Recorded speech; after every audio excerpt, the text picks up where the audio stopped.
अस्सलाम वालेकुम। आज की वीडियो में हम डिस्कस करेंगे क्लास 10 की मैथमेटिक्स के कुछ डिफरेंट क्वेश्चंस को जो कि इम्पोर्टेंट भी हैं और थोड़ा सा प्रेजेंटेशन को भी डिस्कस कर लेंगे।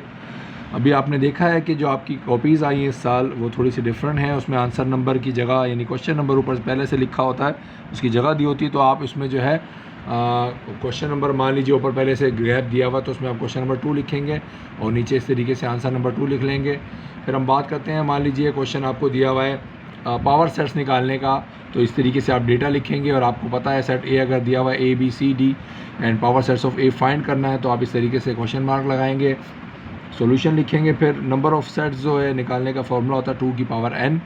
सो 2 द पावर n में आप देखेंगे n यानी कि जहाँ पर जो सेट के अंदर नंबर्स हैं वो 4 नंबर्स हैं a b and c and d, इसलिए 2 की पावर 4 आ जाएगा। 2 की पावर 4 निकालेंगे आप, 2 को 2 से 4 टाइम्स मल्टीप्लाई करेंगे, 16 आ जाएगा। तो नंबर ऑफ सेट्स यहाँ जो बनेंगे वो 16 बनेंगे।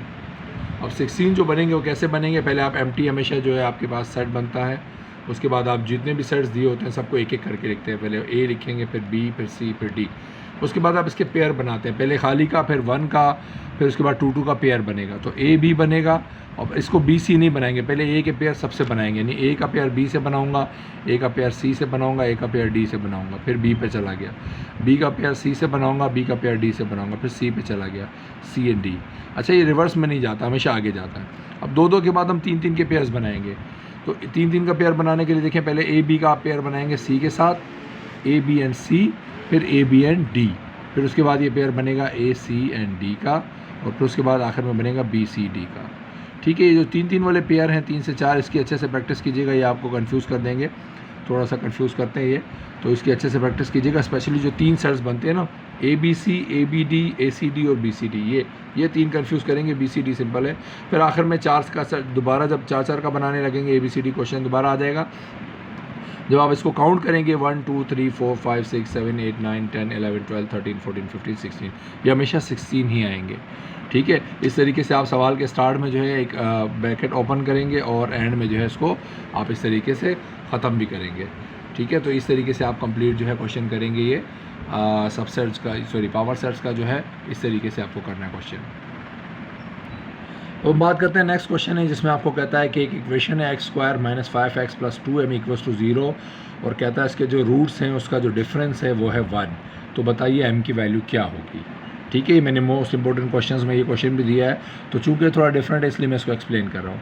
तो सबसे पहले आप इक्वेशन लिखेंगे जो आपको दी हुई है, x² - 5x + 2m = 0। आपको पता है यहाँ पर जो x² का कोफिशिएंट होता है वो a होता है, x का कोफिशिएंट b होता है, यहाँ पर जो नंबर जो कांस्टेंट होता है वो आपका c होता है। तो यहाँ c2m है, तो इसको एज इट इज़ लिख दूँगा।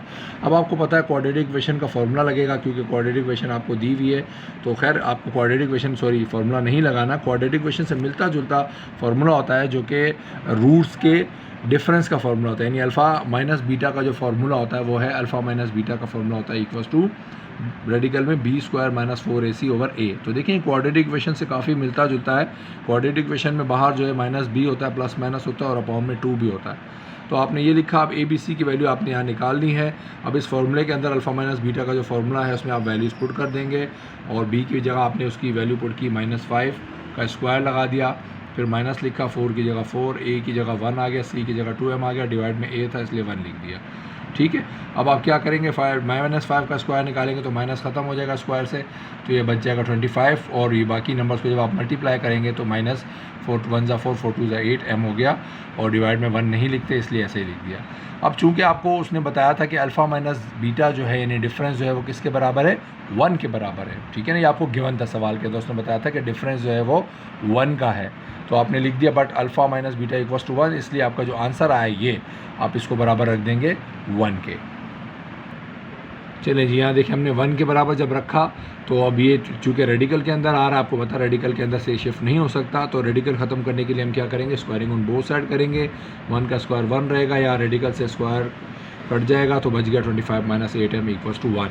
अब -8m को वहाँ शिफ्ट कर दिया तो +8m हो गया, और +1 को यहाँ शिफ्ट किया -1 हो गया। 25 में से 1 सब्ट्रैक्ट किया, 24 आया, 8 यहाँ मल्टीप्लाई करा, वहाँ डिवाइड कराया, 24 / 8 आया 3। सो m की वैल्यू होगी 3, और ये आपसे पूछा गया था m की वैल्यू क्या होगी अगर जो है रूट्स का डिफरेंस जो है 1 हो। तो ये आपके पास आंसर आ गया। चलिए जी, नेक्स्ट क्वेश्चन की बात करते हैं ट्रिग्नोमेट्री से। मान लीजिए आंसर नंबर आप 6 इस तरीके से हेडिंग लगाएंगे, फिर डेटा आप यहाँ पर लिखेंगे। आपको सवाल में जो है एंगल दिया हुआ है, मान लीजिए 60 डिग्री का, तो एंगल आपको पता है। ये लेडर वाला क्वेश्चन है, मैंने इंपॉर्टेंट मार्क करवाया है कि एक लेडर जो है उसकी हाइट जो है इतनी है, तो बताइए लेडर की लेंथ कितनी होगी अगर वह एंगल 60 डिग्री का बना रहा है। ठीक है, आई थिंक क्वेश्चन नंबर 3 है आई गेस, आपकी एक्सरसाइज लास्ट जो एक्सरसाइज है 30.5 का। ठीक है, तो यहाँ पर आपको कहता है एंगल दिया हुआ है 60 डिग्री, हाइट दी हुई है यानी परपेंडिकुलर बता रहा है 6 मीटर का, और लेंथ आपसे पूछ रहा है हाइपोटेनियस एक्चुअली। तो क्योंकि लेडर है, लेडर ऐसे रखी जाती है हमेशा, तो लेडर की लेंथ पूछ रहा है, इट मीन्स ये हाइपोटेनियस पूछ रहा है। और लेडर जहाँ रखी थी उसकी हाइट बता रहा था, तो ये आपका परपेंडिकुलर था। और एंगल जो बन रहा था उसको हमने यहाँ मेंशन कर दिया थीटा। याद रहे इसमें डायग्राम नहीं बनाएंगे तो उसका 1 नंबर लाजमी करता है, तो इसलिए इस क्वेश्चन में आपको ये डायग्राम लाजमी बनानी है। अब आपको पता है कि आपको हाइट यानी परपेंडिकुलर दिया हुआ, हाइपोटेनियस फाइंड करना है, तो साइन थीटा का फॉर्मूला यहाँ यूज़ होगा। Sine theta is equals to perpendicular over hypotenuse. अब साइन थीटा की जगह आपने 60 रख दिया, साइन 60 आ गया, परपेंडिकुलर की जगह 6 वैल्यू आ गई, हाइपोटेनियस एज इट इज़ लिख दिया क्योंकि आपको मालूम करना है ये। ठीक है, तो अब हम यहाँ बात करते हैं, आप साइन 60 की वैल्यू निकालेंगे आप, ये आएगी 0.866। अब ये h यहाँ डिवाइड कर रहा है, इसको वहाँ शिफ्ट करेंगे तो मल्टीप्लाई करेगा और इक्वल टू 6 रहा। अब हमें चूँकि h चाहिए तो ये इससे मल्टीप्लाई कर रहा है, इसको वहाँ शिफ्ट कर देंगे तो ये वैल्यू वहाँ जाकर डिवाइड करेगी। याद रहे 6 ऊपर रहेगा, ये 0.866 नीचे चला जाएगा। तो इसको जब डिवाइड करेंगे आपके पास एक नंबर आ जाएगा 6.928 मीटर। तो हाइट आप सॉरी है हाइपोटेनियस यानी पूछा था, जो लेंथ है एक्चुअली एक लेडर की, तो आप इसको रिजल्ट के तौर पर लाजमी एंड में इस तरीके से लिखेंगे, the length of the ladder is 6.928 metres. चलिए जी, बात करते हैं हम पार्शियल फ्रैक्शन की। मान लीजिए आंसर नंबर 7 है आपका 12 ओवर एक्स स्क्वायर माइनस 9। ये सबसे सिंपल क्वेश्चन है केस 1 का, तो इसको हम देख लेते हैं ये प्रेजेंटेशन आपको समझाने के लिए कि आपको पता है एक्स स्क्वायर माइनस 9 को आप सिंपल करेंगे तो ये बन जाएगा a square minus b square actually लिखा है, तो इसको आप ब्रेक करेंगे तो a plus b a minus b बनेगा। एक्स स्क्वायर को ब्रेक करेंगे एक्स बनेगा, 9 का स्क्वायर रूट लेंगे तो 3 आता, तो प्लस में 3 माइनस में 3। तो आपने इसको ब्रेक कर दिया और इसके बाद यहाँ मेंशन कर दिया।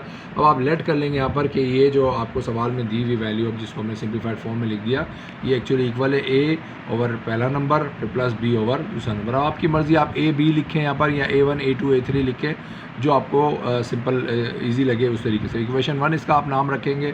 फिर आप क्या करेंगे, एलसीएम ले लेंगे यहाँ पर, ये क्रॉस मल्टीप्लाई करेंगे और नीचे वाले नंबर एज इट इज़ आ जाएंगे। तो क्रॉस मल्टीप्लाई में आपके पास जो एलसीएम बचेगा वो कुछ इस तरीके से बचेगा। आप ये x + 3 x - 3 को कैंसिल कर देंगे, दोनों अपोजिट साइड्स पर हैं, और बाकी बचेगा आपके पास 12 इक्वल्स टू a ब्रैकेट में x - 3 प्लस b ब्रैकेट में x + 3। इसका हम नाम रखेंगे इक्वेशन नंबर 2।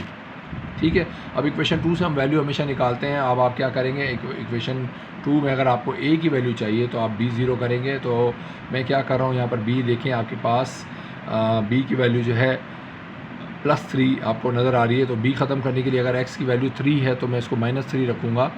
ठीक है, तो मैं क्या करूँगा, x की वैल्यू -3 जब रखूँगा तो ये b खुद ब खुद हमारा 0 हो जाएगा। ठीक है, तो मैंने रखा put x equals to -3 in equation 2। जब 2 में इक्वेशन 2 में x की वैल्यू -3 रखेंगे तो हमारा b जो है खुद ब खुद 0 हो जाएगा। b 0 होने का मकसद हमेशा a की वैल्यू निकल आएगी। जब a की वैल्यू निकालनी होती है b को 0 करेंगे, b की वैल्यू निकालनी होगी तो a को 0 कर देंगे। इसका एक ये तरीका है, एक सिंपल तरीका है। a के नीचे जो आपको अगर a की वैल्यू निकालनी है तो a की वैल्यू यहाँ से आप देख लें कि a के नीचे जो भी नंबर लिखा हुआ है, अगर x + 3 लिखा है तो इसकी वैल्यू निकालेंगे, x + 3 वहाँ जाएगा तो x - 3 हो जाएगा। तो x की वैल्यू -3 रखेंगे a निकालने के लिए। जो आपको मेथड आसान लगे आप वो कर सकते हैं। तो मैंने यहाँ पर रखा, b आपको पता चल गया, a निकालना तो b खुद ब खुद 0 हो जाएगा। ये 0 मैंने दोबारा नहीं लिखा इसको कंप्लीट सॉल्व करके। अब यहाँ -3 रखा था x की जगह, तो -3 × -3 इज़ -6। अब ये -6 a इक्वल्स टू 12 है। अब ये -6 यहाँ मल्टीप्लाई कर रहा है, इसको वहाँ शिफ्ट कर दूंगा 12 से, ये डिवाइड करेगा 12 अपॉन -6। अब 12 को जब डिवाइड करेंगे -6 से तो आपका आंसर आएगा -2। तो देखिए a हमारे पास निकल रहा है -2। अब हम b निकालना चाह रहे हैं तो b निकालने के लिए a 0 करेंगे। इट मीन्स आप अब x की वैल्यू 3 रखेंगे तो a खुद ब खुद 0 हो जाएगा। तो इक्वेशन 2 में मैंने x की वैल्यू रख दी 3। तो यहाँ पर देखें आपका a खुद ब खुद 0 हो जाएगा। जब भी a निकालेंगे b 0 होगा, b निकालेंगे a 0 हो जाएगा। ठीक है, तो ये a 0 हो गया और b की जगह आपने x की जगह 3 लिखा तो ये 3 + 3 6 हो गया। तो b 6 इक्वल्स टू 12। यहाँ पर 6 मल्टीप्लाई कर वहाँ डिवाइड कराएगा तो b की वैल्यू निकल आई 2। अब a और b दोनों वैल्यूज जब निकल आएंगी इसको आप इक्वेशन नंबर 1 में पुट कर देंगे। इक्वेशन नंबर 1 जो थी आपकी सवाल में लिखी थी a ओवर एंड बी होगा। तो ए आपका चूँकि -2/x+3 आया था और बी 2/x+3 आया था। अब आप चाहें तो इसको ऐसे भी छोड़ सकते हैं, या इसको अगर आप शिफ्ट करना चाहें सिंपली, यानी पॉजिटिव नंबर पहले लिखना चाहें नेगेटिव बाद में, तो मैंने इसको और करके लिखा है, पहले इस नंबर को लिख दिया पॉजिटिव वाले को, बाद में इस नेगेटिव वाले नंबर को लिख दिया। तो इस तरीके से भी, तो ये हमारे पास सिंप्लीफाइड फॉर्म आई है, इसको पार्शियल फ्रैक्शन की मदद से हमने इसको सॉल्व करके। चलिए जी हम बात करते हैं आंसर नंबर 10। मान लीजिए आपके पास कहता है कि variance and standard deviation find कीजिए आप कुछ वैल्यूज़ का। तो मान लीजिए हम उन वैल्यूज़ का नाम रख देते हैं x। हमने लेट कर लिया x की वैल्यूज़ जो हैं वो जो भी आपको दी हुई थी सवाल में, मैंने उसको पहले अरेंज कर लिया। वैल्यूज़ जो है अरेंज नहीं थी, मैंने उसको अरेंज करके अपने पास लिख लिया, इससे आपको कैलकुलेशन में बहुत आसानी होगी। सो मैंने इनको अरेंज कर लिया 1 2 3 3 4 5 एंड 8। अब यहाँ हमें पता है टोटल नंबर्स कितने हैं, 7 हैं, इसलिए हमने n7 लिख दिया। हम सबसे पहले निकालेंगे x बार का फॉर्मूला होता है सम ऑफ x ओवर n। तो आप इसका समीशन निकालेंगे, जो नंबर्स दिए हैं सबको सम कर लेंगे आपस में, और टोटल नंबर 7 है इसलिए इससे डिवाइड करेंगे। तो जब आपने प्लस किया 26 आया, डिवाइड बाय 7 किया तो आया 3.71। तो ये आपके पास x बार निकला है। अब हम यहाँ इसी पेज पर क्या करेंगे, हम यहाँ सिर्फ मेंशन करेंगे वेरिएंस का और स्टैंडर्ड डेविएशन का फॉर्मूला, क्योंकि यहाँ पर टेबल आपका पूरा नहीं बन सकता, इसलिए ऐसा कभी नहीं कीजिएगा कि आधा टेबल एक पेज पर बनना है, आधा पेज दूसरे पेज पर। हमेशा एक पेज पर आपका कंप्लीट टेबल आना चाहिए। तो हमने वेरिएंस का फॉर्मूला लिख दिया, summation of x minus x bar the whole square over n, equation 1 नाम रख दिया, और स्टैंडर्ड डेविएशन का फॉर्मूला होता है रेडिकल ऑफ वेरिएंस, इक्वेशन 2 नाम रख दिया। चलिए जी अब आप यहाँ देखिए मैंने टेबल बनाया नेक्स्ट पेज पर। पहला हमारे पास टेबल में वैल्यू है x की, फिर x माइनस x बार की, फिर x माइनस x बार का होल स्क्वायर की। तो देखिए x आपको सवाल में दिया था 1 2 3 3 4 5 8। देखिए अरेंज करने का ही फ़ायदा होगा, आपको बड़ी आसानी होगी इसको कैलकुलेट करते हुए, अरेंज करते हुए सारी। फिर अब ये दूसरी वैल्यू है x माइनस x बार। अब आपने क्या करना है, ये x है आपका, x बार आपने क्या निकाला था, हमने लास्ट पेज पे निकाला 3.71। तो 1 में से जब मैं 3.71 माइनस करूँगा तो ये बचेगा माइनस का 2.7। फिर यही काम मैं दोबारा दूसरे नंबर के लिए करूँगा। अब मेरा x 2 है तो 2 में से 3.7 माइनस करूँगा तो ये आएगा माइनस 1.7। फिर 3 है, 3 में से आप जब माइनस करेंगे 3.7 सो आपके पास आ जाएगा माइनस का 0.7। फिर 3 दोबारा है तो इसको एज इट इज़ लिख दिया।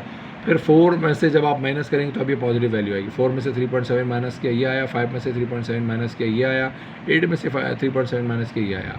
अब इसको शो करना ज़रूरी नहीं है कि आप हर स्टेप में यहाँ लिख के दिखाएं कि आपने 1 में से 3.7 माइनस किया, बस आप इसको माइनस करके डायरेक्ट आंसर लिख दीजिए। अब नेक्स्ट बॉक्स कैसे फिल करेंगे, इनका स्क्वायर है, जो भी वैल्यू आएगी उसको क्या करना है, आपको स्क्वायर लगाना है। तो याद रहे माइनस के ऊपर जब भी स्क्वायर आता है माइनस ख़त्म हो जाता है। तो आपने जब इसका स्क्वायर किया तो माइनस भी ख़त्म हो गया, ये पॉजिटिव वैल्यू आ गई।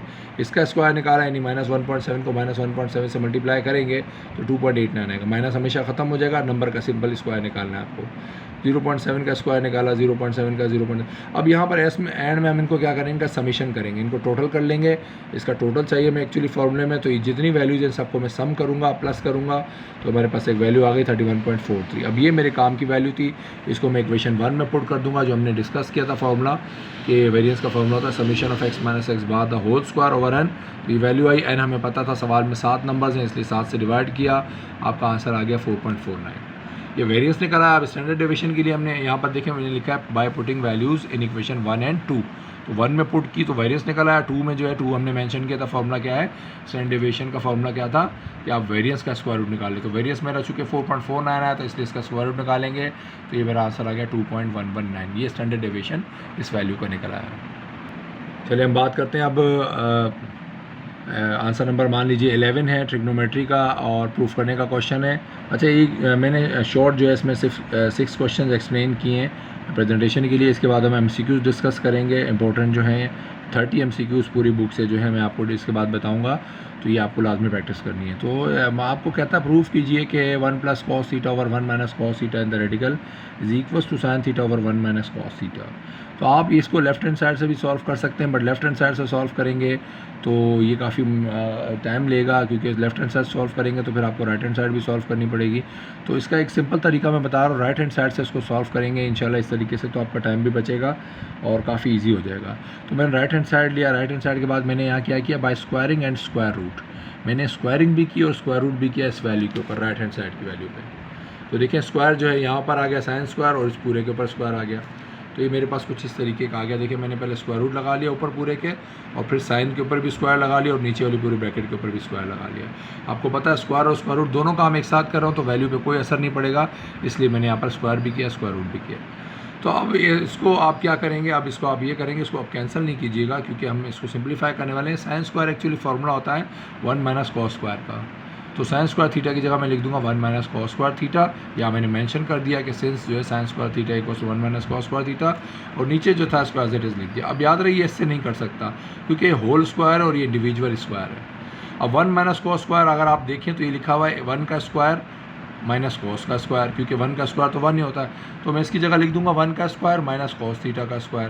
तो ये मेरे पास फॉर्मूला बन जाएगा a square minus b square, जो कि आपको पता है ए स्क्वायर माइनस बी स्क्वायर किसके बराबर होता है, ए plus b into a minus B. चलिए जी अब हम बात करते हैं। तो देखिए मैंने इसको ए प्लस बी और ए माइनस बी के फॉर्मेट में लिख दिया, यानी कि 1 प्लस कॉस थीटा भी लिख दिया, 1 माइनस कॉस थीटा लिख दिया, क्योंकि a square minus b square की जगह हम लिख सकते हैं a plus b into a minus B.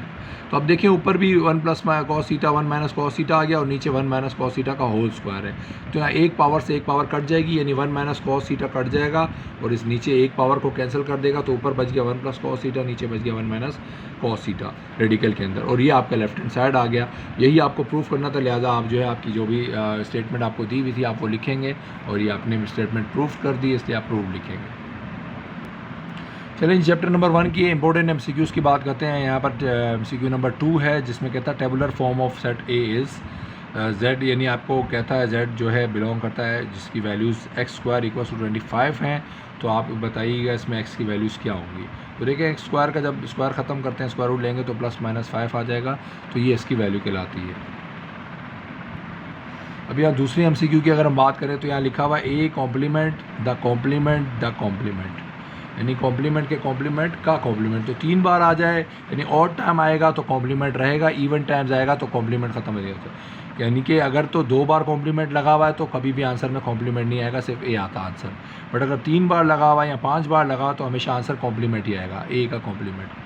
ठीक है, दोबारा समझ ले, कॉम्प्लीमेंट अगर ऑड टाइम्स लिखा हुआ है, 1 बार लिखा हुआ है तो भी आंसर में एक ही आएगा, 3 बार लिखा है तो भी ए के ऊपर कॉम्प्लीमेंट आएगा, 5 बार लिखा है तो भी कॉम्प्लीमेंट आएगा। बट अगर इवन टाइम्स लिखा है, 2 बार लिखा होता तो सिर्फ ए आंसर होता, 4 टाइम्स लिखा होता तो ए आता। नेक्स्ट हम बात करते हैं, कहता है if x, 6 equals to 2, y minus 6 then x plus Y. कहता है अगर ये वैल्यू दी हुई है एक दूसरे के इक्वल ऑर्डर पेयर दे रहा है, कहता है x प्लस वाई की वैल्यू बताओ। तो देखो x की वैल्यू तो नज़र आ गई 2 है, क्योंकि x का ऑर्डर पेयर आपको बता रहा है x 2 के बराबर है और y माइनस 6 बराबर है 6 के। तो y माइनस 6 इक्वल्स टू 6 से जब वहाँ शिफ्ट करेंगे तो y की वैल्यू हो जाएगी 6 प्लस 6 12। तो y की वैल्यू आ गई 12 और x की वैल्यू आ गई 2। तो 12 में जो आप 2 प्लस करेंगे तो ये बन जाएगा 14। इसका ध्यान दीजिएगा, ये बुक में प्लस लिखा हुआ है, ये पेपर में पता चले आपको कह दे x माइनस वाई तो इसकी वैल्यू कुछ चेंज हो जाएगी, इसका भी ध्यान रखिएगा। चलिए अब हम बात करते हैं यहाँ पर चैप्टर नंबर 18 की, जिसमें आपको एमसीक्यू नंबर 5 में कहता है the mean proportional between A square and B square is. देखिए मीन प्रोपोर्शनल आपको निकालना आना चाहिए। जब भी मीन प्रोपोर्शनल कहेगा आप उन दोनों नंबर्स को मल्टीप्लाई कर देंगे जिनका मीन प्रोपोर्शनल निकालना है और उसका रेडिकल निकाल देंगे। तो ए स्क्वायर बी स्क्वायर का जब आप मल्टीप्लाई करेंगे आएगा ए स्क्वायर बी स्क्वायर और ऊपर आ जाएगा रेडिकल। तो स्क्वायर से रेडिकल कट जाएगा तो सिर्फ ए बी बचेगा। फॉर एग्जाम्पल ये लिखा होता 4 और 9, तो 4 और 9 को मल्टीप्लाई करते 4 9 जा 36 आता, फिर उसका रेडिकल निकालते तो 6 आ जाता। तो आपका आंसर बचता 6 या प्लस माइनस 6। ठीक है, फिर नेक्स्ट में आपको कहता है कि if 2x, 3y and 6z are in continued proportion then. तो कंटिन्यूड प्रोपोर्शन की कंडीशन होती है, इसको आप जो है 2 बार लिख देते हैं। 3y को 3y से मल्टीप्लाई करेंगे 9y स्क्वायर आएगा और बाकी जो है आपके पास जो नंबर बचते हैं उनको आपस में मल्टीप्लाई करते हैं। 2x को 6z से करेंगे तो 12xz हो जाएगा। ये आपका कंटिन्यूड प्रोपोर्शन की कंडीशन कहलाती है। फिर उसके बाद आपके पास लास्ट में एक और भी यहाँ पर है, कहता है फोर्स एंड एक्सेलरेशन आर। तो आपको पता होना चाहिए फोर्स और एक्सेलरेशन क्या रिलेशन रखते हैं। आपने पढ़ा है न्यूटन के सेकंड लॉ में कि एक्सेलरेशन और फोर्स के दरमियान डायरेक्टली प्रोपोर्शन है, डायरेक्ट रिलेशन है। तो ये डायरेक्ट प्रोपोर्शन कहलाता है। हाँ, अगर ये मास और एक्सेलरेशन का होता तो ये इन्वर्स प्रोपोर्शन कहलाता। चलिए चैप्टर नंबर 19 की बात करते हैं। चैप्टर नंबर 19 में आपको कहता है matrix A equals to iota 0 0 minus iota then A square equals to. तो देखें ये तो वैसे कैलकुलेट करने वाली है, आप कंप्यूट करने वाली है, आप इसको मल्टीप्लाई करेंगे ए को ए से तो आपका आंसर जो है ये आएगा। आइडेंटिटी मैट्रिक्स तो आएगा 2/2 का बट नेगेटिव आएगा। ठीक है, तो आप इसको लाजमी मल्टीप्लाई करके चेक कर लीजिएगा माइनस में आता है या प्लस में आता है। यूजुअली माइनस में आएगा, तो ये आप देख लीजिएगा इसको कैलकुलेट करके। फिर कहता है if A is any square matrix such that A का transpose equals to minus A, तो ये कहलाता है स्क्यू सिमेट्रिक। ठीक है, स्क्यू सिमेट्रिक क्या होता है, अगर नेगेटिव आता है तो ये स्क्यू होता है, नेगेटिव नहीं आता तो सिर्फ सिमेट्रिक होता है। चलें जी, अब आपको ये हमने सेट्स में भी पढ़ा था, उसमें था ए कॉम्प्लीमेंट का कॉम्प्लीमेंट का कॉम्प्लीमेंट, यहाँ है ए इन्वर्स का इन्वर्स। तो देखिए 2 टाइम्स, ये भी 2 टाइम्स आएगा तो ख़त्म हो जाएगा, 3 टाइम्स होता तो ये भी ए के ऊपर इन्वर्स बचता। कॉम्प्लीमेंट होगा तो कॉम्प्लीमेंट बचेगा, इन्वर्स होगा तो इन्वर्स बचेगा। तो 2 बार इन्वर्स है इसलिए आंसर ए आएगा, 3 बार इन्वर्स होता तो आंसर ए इन्वर्स आता, 4 बार होगा तो ए ही आएगा। ठीक है, और टाइम्स होगा तो ये पावर वापस आएगी, इवन टाइम्स होगा तो ए सिंपल रहेगा। चलिए चैप्टर नंबर 20 में आपको कहता है कि if alpha beta are the roots of the equation x square minus 2x minus 15 equals to 0 then the value of alpha square plus beta square is. तो देखिए इक्वेशन है, आप ए बी सी की वैल्यू निकालेंगे, फिर alpha plus square plus beta square का formula put करेंगे, उसमें वैल्यूज पुट करेंगे तो इसका आंसर 34 आता है। आप इसको खुद कैलकुलेट कर लीजिएगा तो 34 आंसर आएगा इसका। फिर नेक्स्ट में कहता है one of the root of the quadratic equation with rational coefficient is 2 plus radical 3 then the other is. तो अगर एक 2 प्लस रेडिकल 3 है तो दूसरा 2 माइनस रेडिकल 3 होगा। ठीक है, चलें जी चैप्टर नंबर 21 की बात करते हैं। 21 में ये 2 MCQ इस साल के लिए बहुत इंपॉर्टेंट है। पहली एग्जांपल दी है जिसमें आपको कहता है ये बताइए कौन सा फ्रैक्शन है। तो देखिए ये ऊपर जो है बड़ी पावर है इसको कहते हैं इम्प्रॉपर फ्रैक्शन, और ऊपर अगर छोटी पावर उसको कहते हैं प्रॉपर फ्रैक्शन। ठीक है, तो ये दोनों एग्जाम्पल देख लीजिएगा। बड़ी पावर ऊपर हो तो उसको इम्प्रॉपर कहते हैं, बड़ी पावर जो है ऊपर हो तो इम्प्रॉपर, और छोटी पावर अगर ऊपर हो तो इसको कहते हैं प्रॉपर। चलें चैप्टर नंबर 22 की बात करते हैं। 22 में आपको कहता है कि the ungroup data must be ordered first to find. Ungroup अगर डेटा हो तो उसमें किस चीज़ को हम सबसे पहले ऑर्डर में लाते हैं, क्या फाइंड करने के लिए? अर्थमेटिक मीन फाइंड करने के लिए ऑर्डर लाजमी है, मोड के लिए लाजमी है, रेंज के लिए लाजमी है, या मीडियन?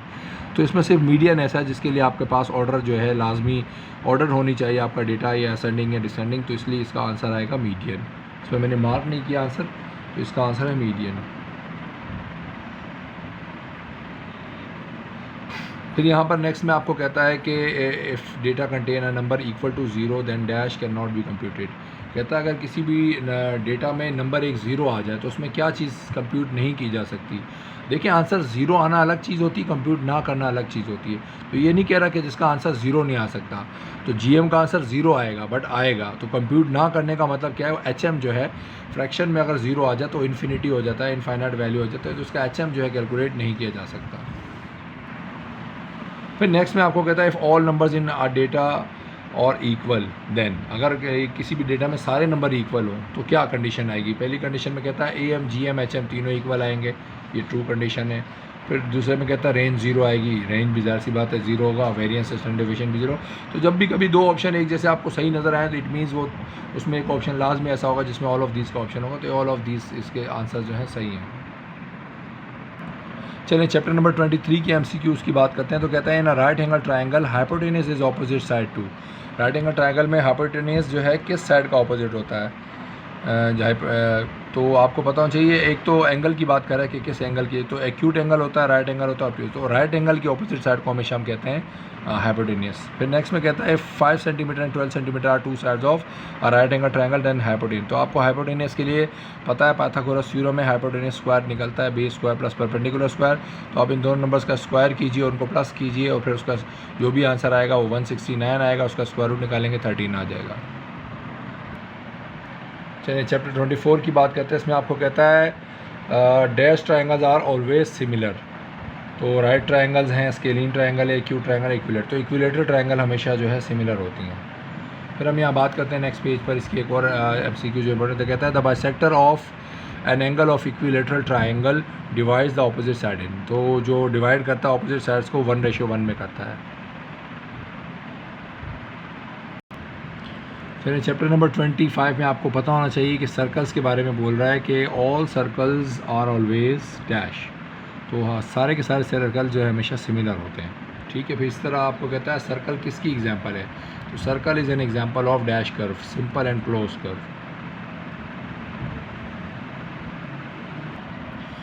अब हम बात करते हैं चैप्टर 26 में। तो आपको कहता है the maximum number of common tangents between 2 circles touching internally. अगर इंटरनली टच करते हैं तो आपके पास maximum number of common tangent क्या होता है? 1 होता है। और अगर ये एक्सटर्नली टच कर जाए तो वो 3 होते हैं मैक्सिमम।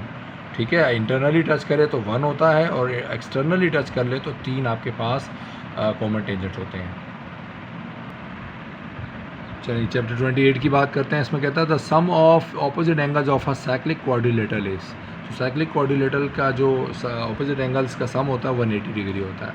और फिर कहता है parallelogram inscribe in a circle is, circle के अंदर जो पैरेललोग्राम होती है वो बात करते हैं रेक्टेंगल कहलाती है।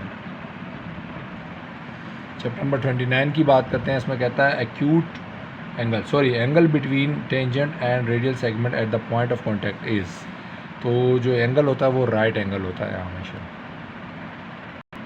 फिर 29 में नेक्स्ट है if two circles of radii 5 centimetre and 2 centimetre touch each other internally then the distance between the centre, तो इंटरनली जब टच करते हैं तो आप इनको माइनस करते हैं, एक्सटर्नली जब टच करते हैं तो इनको प्लस करते हैं। तो इंटरनली की बात कर रहा है इसलिए 3 सेंटीमीटर होगा। एक्सटर्नली अगर ये कहता तो इनको आप प्लस करेंगे, इंटरनली कहेगा तो इन दोनों आंसर्स को माइनस कर देंगे। लास्ट हम 30 MCQ नंबर 30 की बात करते हैं, ट्रिग्नोमेट्री के चैप्टर की 30 चैप्टर की। और इसमें ये जो है इस साल काफ़ी डिफरेंट है और इम्पोर्टेंट भी है, मतलब यूजुअली आसान है। अब अगर देखा जाए जो रिपीट होती है तो ये थोड़ी सी इम्पोर्टेंट है इस साल के लिए ज़्यादा। जिसमें कहता है sec square theta minus tangent square theta equals to, तो ये 1 के बराबर होता है। एक बेसिक आइडेंटिटी है कि sec square theta minus tangent square theta equals to 1।